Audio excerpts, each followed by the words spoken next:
నమస్తే. ప్రస్తుతం మనతో పాటు సీనియర్ జర్నలిస్ట్ భరద్వాజ్ ఉన్నారు. ఆయనతో మాట్లాడదాం. నమస్తే సార్. నమస్తే. సార్ కృష్ణమురళి, పోసాని కృష్ణమురళి రాత్రి 12 గంటలకు అర్ధరాత్రి వచ్చి తీసుకెళ్లారు, అరెస్ట్ చేశారు అని చెప్పేసి అంటున్నారు. కానీ ఇదంతా ఒక డైవర్షన్ లాగా చెయ్యాలని చెప్పేసే, అంటే జీవీ రెడ్డి కేసుని పక్కదో పట్టించాలి అని చెప్పేసి ఆలోచనలో ఉన్నారంటారా టీడీపీ? అయి ఉండొచ్చు. అయి ఉండే అవకాశాలు ఉన్నాయి. అంటే చాలా విషయాలు కాంప్లికేటెడ్గా జరుగుతూ ఉంటాయి. పోసాని కృష్ణమురళిని ఇప్పుడు ఎందుకు అరెస్ట్ చేయాల్సి వచ్చింది అనేది ప్రశ్న. అంటే ప్రభుత్వం ఏర్పడి 9 నెలలు అయింది. ఎప్పుడైతే ఎన్నికల్లో వైఎస్ఆర్సీపీకి నెగిటివ్గాను, టీడీపీ కూటమికి అనుకూలంగాను ప్రజాభిప్రాయం వచ్చిందో ఆ క్షణమే ఆయన ప్రెస్ మీట్ పెట్టి ఇంట్లో తెల్లజెండా ఎగరేశాడు పోసాని కృష్ణమురళి. భవిష్యత్తులో నేను ఇంకా రాజకీయాలు మాట్లాడను, నేను రాజకీయ పార్టీతో అనుసంధానమై ఉన్న రోజుల్లో ఏదైనా ఓవర్గా మాట్లాడుంటే నన్ను క్షమించండి అని చెప్పి ఆయన చేతులెత్తి జోడించి, నేను భయపడుతున్నాను, నాకు ఏదైనా జరుగుతుందని, నా పిల్లలు ఏమైపోతారు, నా భార్య ఏమైపోతుంది అని భయపడుతున్నాను. ఇది కూడా ఓపెన్గా చెప్పాడు ఆయన. చెప్పి నేను వీళ్ళని కాపాడుకోవటం కోసం, ఈ ఇంటిని కాపాడుకోవటం కోసం నేను బేషరతుగా క్షమాపణ చెప్తున్నాను, నన్ను వదిలిపెట్టేయండి, నేను ఇంకా జీవితంలో రాజకీయాల్లోకి రాను, ఎవరి గురించి మాట్లాడను అని ఆయన చాలా చాలా సబ్మిసివ్గా, చాలా ఒబీడియంట్గా, ఒక రకంగా సరెండర్ అయిపోయి మాట్లాడాడు. మాట్లాడేసిన సమయంలో నోటికొచ్చినట్టు తిట్టేసి ఇలా సబ్మిసివ్గా మాట్లాడితే సరిపోతుందా అంటే, నేను పబ్లిక్గా కన్ఫెస్ అవుతున్నాను కదా అన్నాడు ఆయన. నువ్వు పబ్లిక్గా కన్ఫెస్ అయిపోతే సరిపోతుందా అని కూడా చాలామంది మాట్లాడారు. కానీ నెమ్మదిగా ఆ ఇష్యూ పక్కకి వెళ్ళిపోయింది. ఇండస్ట్రీ నుంచి కూడా ఆయనకు ఆఫర్లు ఏం లేవు. ఆయన క్షమాపణలు వేడుకున్న తర్వాత కూడా ఆయనకి ఇండస్ట్రీ నుంచి పిలుపులేం రాలేదు. ఏ సినిమాకి ఆయన రచయితగాను పనిచేయట్లేదు, నటుడుగాను పనిచేయట్లేదు. ఈ మధ్య కాలంలోనే ఆయన ఇండస్ట్రీకి కూడా ఒక విజ్ఞప్తి చేసే ప్రయత్నం చేశాడు. అంటే, నేను సారీ చెప్పేశాను కదా, నన్ను ఎందుకు పిలవట్లేదు, నేను ఇంకా రాజకీయాలు మాట్లాడను అని. అయితే పోసాని కృష్ణమురళితో పాటు చాలామంది రాజకీయాలతో ఉన్నారు.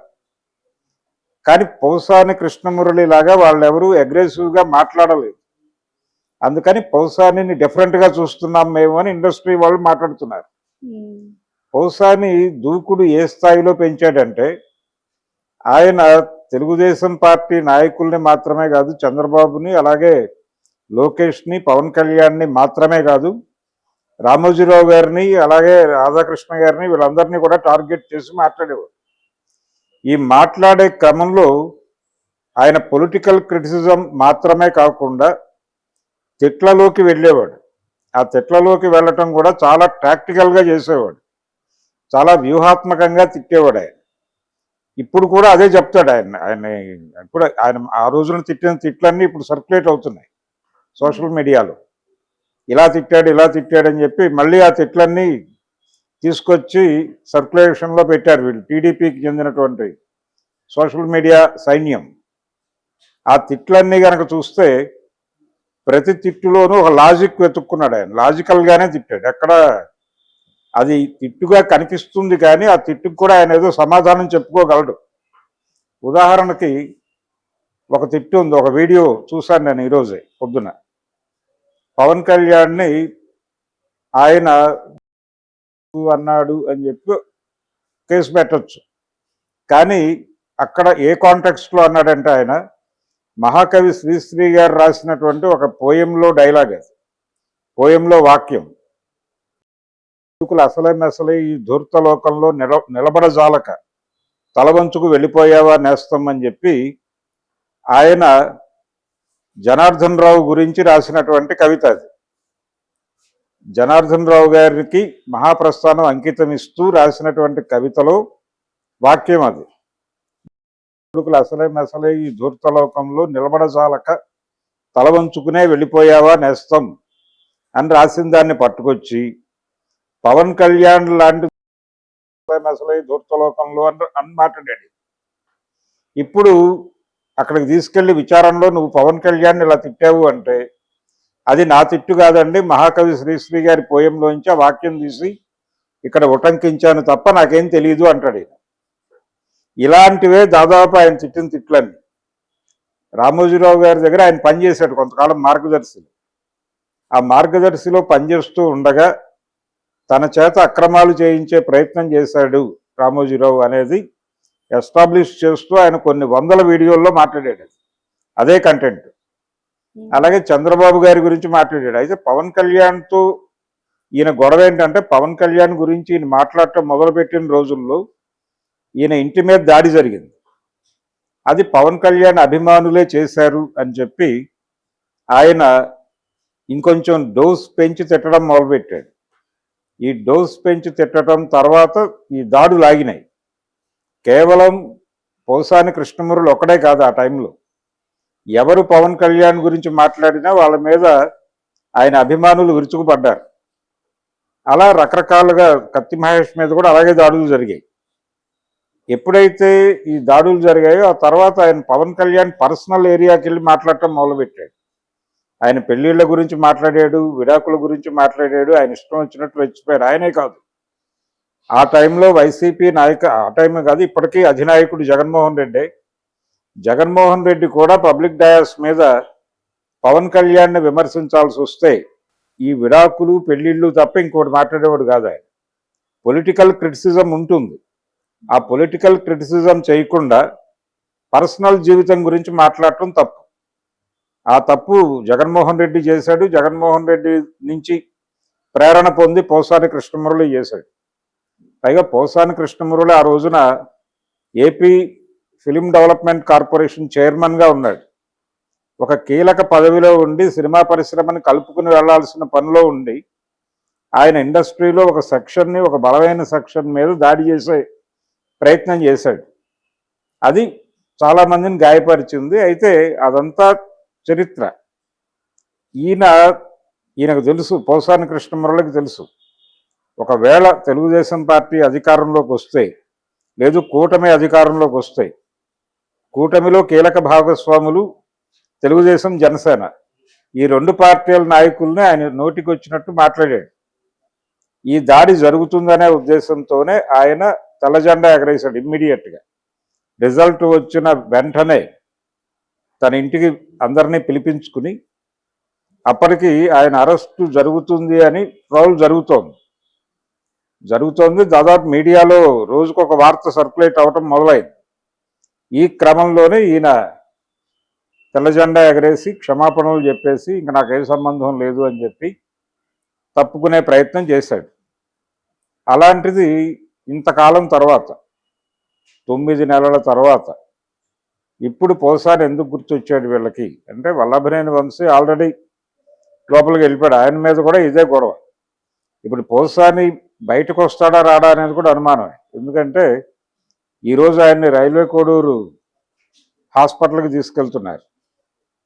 హాస్పిటల్లో చూపించటం అంటేనే ఆల్మోస్ట్ రిమాండ్కి పంపించడం లాంటిది.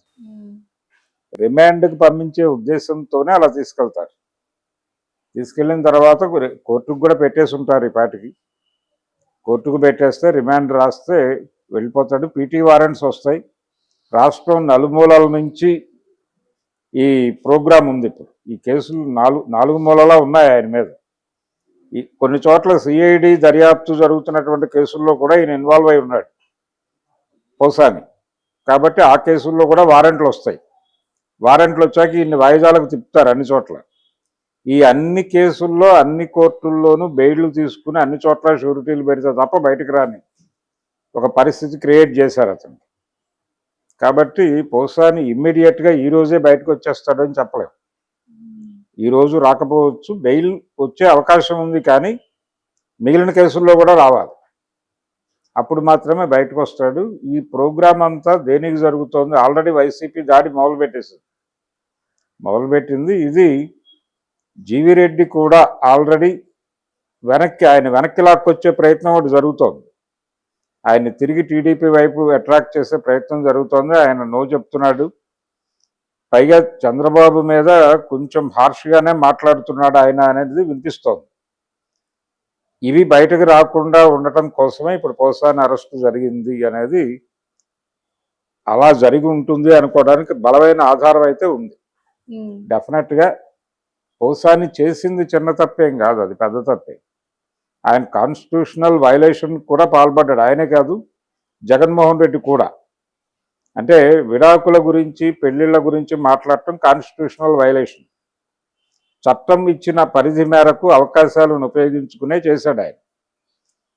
పవన్ కళ్యాణ్ పెళ్లిళ్ళ గురించి విడాకుల గురించి మాట్లాడటం అంటే చట్టాన్ని వ్యతిరేకించి మాట్లాడటం, అది తెలియట్లేదు వాళ్ళకి.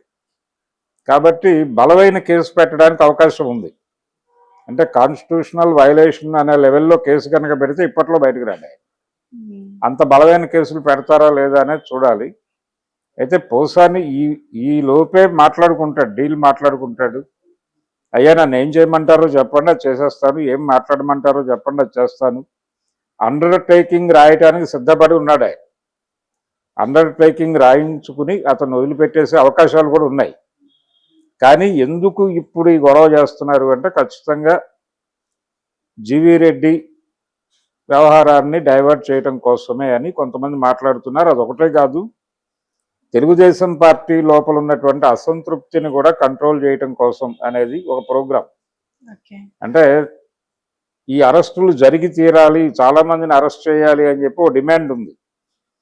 అంటే వైసీపీ టైంలో తెలుగుదేశం పార్టీ మీద దాడులు చేసిన వాళ్ళని మనం ఉపేక్షించాలా, పగ తీర్చుకోవద్దా, పగ పచ్చిగానే ఉంది ఇంకా అని మాట్లాడుతున్న వాళ్ళు ఉన్నారు అక్కడ. కాబట్టి వాళ్ళ గొంతుల్ని వాళ్ళని సంతృప్తిపరచడానికి, ఆ గొంతులకి బలమైన వాహకంగా కొన్ని పత్రికలు నిలబడి ఉన్నాయి. ఆంధ్రజ్యోతి లాంటి పత్రిక రెగ్యులర్గా ఇలాంటి వాదనలకి కొంచెం ఊతమిచ్చి వార్తలు రాస్తున్నారు. అందుకని వీళ్ళని కొంత కంట్రోల్ చేయటం అనే ప్రోగ్రాం కూడా ఉంది అరెస్ట్ వెనకాల. మేము ఎవరిని ఉపేక్షించం. నెక్స్ట్ రోజా అంటున్నారు, నెక్స్ట్ రోజా, తర్వాత గుడివాడ కొడాలి నాని, వీళ్ళందరూ ఉన్నారు లైన్లో. చివరి వరుసలో అంటే లాస్ట్ పేరుగా ఆయనది వినిపిస్తోంది మచిలీపట్నం నాని, పేరుని నాని. ఆళ్ల నాని ఆల్రెడీ తెల్లజెండా ఎగరేసి వెళ్ళిపోయాడు కాబట్టి అతన్ని ఇరికించకపోవచ్చు. కానీ ఈ ఇద్దరు నానీలకి అయితే ఉంది, గ్యారంటీగా వాళ్ళిద్దరూ రాడార్లో ఉన్నారు అనే మాట వినిపిస్తోంది. కానీ ఇమ్మీడియట్గా జరగదేమో అనుకుంటున్నాను నేను. అంటే ఏదో ఒక ప్రయోజనం ఉంటే తప్ప అరెస్టులు చేయట్లేదు చంద్రబాబు నాయుడు గారు. చంద్రబాబు నాయుడు గారు ఒక అరెస్ట్ చేశారంటే దాని వెనకాల ఖచ్చితంగా ఏదో వ్యూహం ఉంది అనే అనుమానం ప్రజలలో ఉంది. అది నిజం కూడా.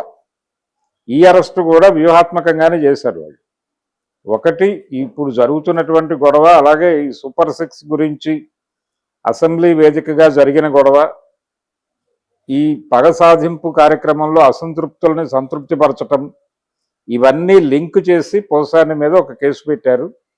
ఆయన రేపో ఎల్లుండో ఒక అండర్టేకింగ్ రాసేసి కాళ్ళకి దండం పెట్టేసి బయటకు వచ్చేస్తాడు. ఇది అవసరం పోసానికి కూడా. అంటే ఇప్పుడు జైలుకు వెళ్ళి క్షమాపణలు చెప్పుకుని బయటకు వచ్చేస్తే